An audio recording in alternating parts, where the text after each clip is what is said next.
You're a broke grad student who just became the literal demon lord in a game you've beaten 19 times, but instead of conquering the world like every other bullied, broken, I'm the victim, isekai MC that finally tastes what it feels like to be above everyone and just wants to vent their frustration on a world that didn't even do them wrong, I mean, you know what I'm talking about. You decide to become a farmer. Yeah, seriously, that you would rather farm potatoes instead. While on top of all of this, you have this Giga Chad-looking guy that is having an existential crisis while rocking a Sailor Moon-looking outfit that probably wants to chop up your head. So will the MC succeed in his new life as a Demon King farmer? Or will he be killed by Mr. Giga Chad before achieving his goals? Well, we will find out. We see Bros sitting on this massive throne looking like he's about to end civilization, but then he drops this. I am Kim Jang-chol, an ordinary graduate student in Korea. Then he mutters, at least I used to be. Turns out yesterday, he suddenly became the literal demon lord, the final boss from his favorite game, Paladin of Blood. And he's like, well, that's a common story. The real goal of that game was to revive some ancient hero named Aged Kimchi. Seriously, that's his name, who's sleeping in some tomb-looking place. His assistant Zephyros approaches and drops the bomb that the preparations for war have been completed. And this is where things get absolutely unhinged. Cut to his demon army showing dragons, winged beasts, and other type of demons. One of the general named Asurat, level 534, is screaming that they should end their stomach's hunger with today's great victory, while another demon lady named Moonlight Garden, level 891, no big deal, is giving a dramatic speech about how their barren homeland forces them to eat each other. Meanwhile, Archduke Hartok, level 555, casually orders his forces to rip the humans apart and crush the elves. And this red-haired brute named Ball, level 539, yells that they should turn them all into food. Our boy Kratos floats above this massive army, building the tension with a call for the demon army to listen up. The generals stare up at him expectantly while the whole army is screaming below. He pauses dramatically, making everyone wait, and then hits them with, from now on, they will stop their attack and start farming. Dead silence. Then the generals' faces go through every emotion possible: shock, confusion, and rage. These 4 high-level demons who were ready to conquer the world just heard their lord tell them to pick up hoes instead of swords. Their reaction?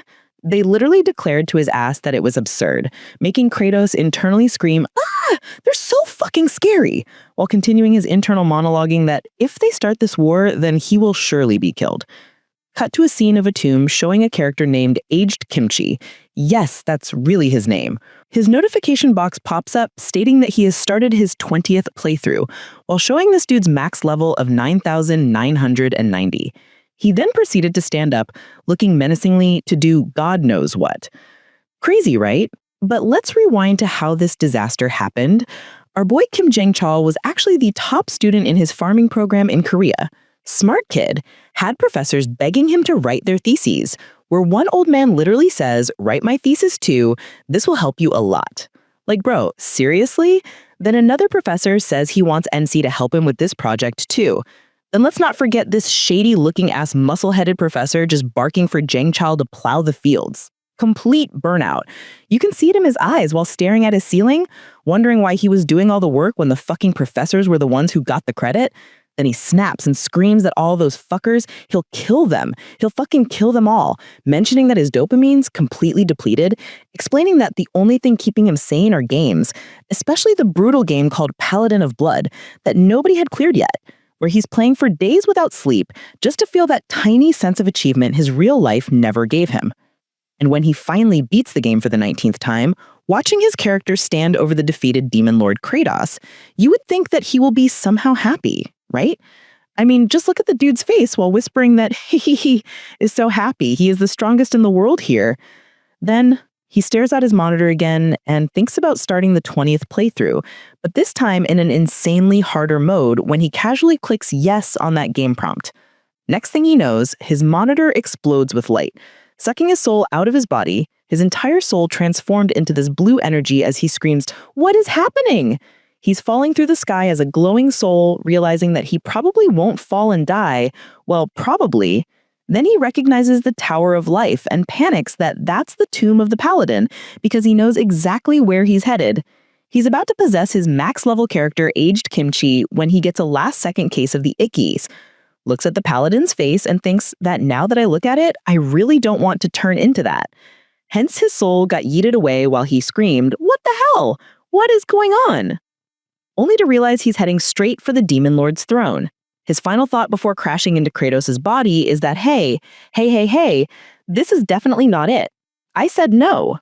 Then, back to the present day. Bro's sitting on that throne, head in his hands, muttering that this is driving him nuts. He's kicking himself for that stupid split-second decision. Cut to Zephyrus walking through a hallway and overhearing the four generals thinking that Kratos has definitely gotten weaker. And guess what? Behind closed doors, all four generals are plotting to cut his head off and share his throne. Archduke Hartok is cautious, warning what if he didn't get weaker? 2 out of 4 of them will suffer fatal injuries or die. Hence, Moonlight Garden suggests Asurat to be their sacrificial lamb, as he has a great regeneration skill. While Asurat asks, what if the rumor that the Demon Lord has gotten weaker is true? What will they do then? Their answer? They'll have to kill him. Cut to the throne room, Zephyrus delivers worse news. Turns out their army's collapsing, demons are attacking each other left and right, and then he drops the video footage showing Aged Kimchi has awakened and is torturing demons. This so-called hero is a complete psycho, gouging out eyes while his victims scream, "Ah! My eyes! My eyes!" Kratos watches in horror, thinking that he doesn't want to meet that guy. He's sweating, realizing he's trapped between getting killed by his own generals by appearing weak, or surrendering, or having his eyes ripped out by Giga Chad Sailor Moon. So here he is, weeping on his throne, complaining about why he was sent to this world where he can't even find happiness. But then it hits him that the only solution to solve his issue was to solve the demons' food crisis, to try to make them calm down. He stands up suddenly while Zephyrus gives him the side-eye, asking where he's going. His response is, "Pardon? Oh, he's going to look at some land for farming." Zephyrus is utterly confused. Pardon? Saying to stop it, as it sounds gross, as he knows him as a narcissistic, arrogant person that doesn't know any manners. Here's where it gets wild. Zephyrus starts lecturing him completely unafraid despite their clear difference in both position and power. Turns out in the game story, this same guy fought the paladin one-on-one without hesitation. Fans either loved him for his loyalty or hated him for being annoying as hell. In the game, he died trying to protect the Demon Lord while asking for forgiveness for being too weak and failing to protect him.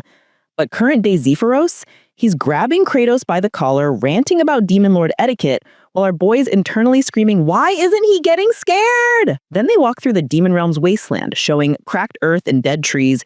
Zephyrus points out the obvious, that with the harsh and fragmented terrain, the Demon Lord himself should be well aware that nothing grows in this land. But Kratos smirks, stating that he knows this land is called the Land of Death, but with his current abilities, it's possible to save this land.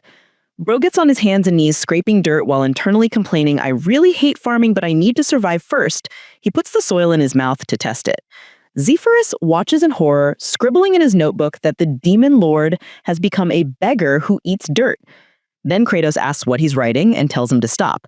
Zephyrus deadpans that he's just performing his duties, and recording the Tempest of the Demon Lord is an important duty after all, further stating that the Demon Lord's habits have deteriorated. After his analysis, Kratos drops some science that there's no hope in this land. There's no nutrients and no nitrogen either. He explains how nitrogen fixation works in nature.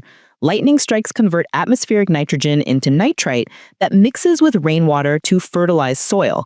And that's when he remembers something crucial. The Demon Lord's main technique is lightning-based.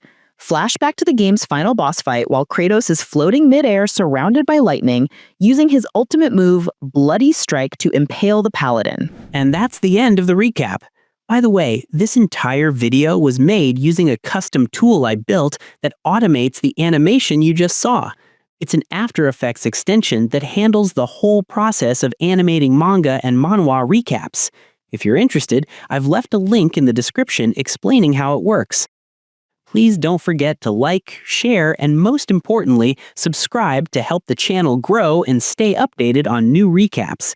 Thanks for watching, and have a nice day.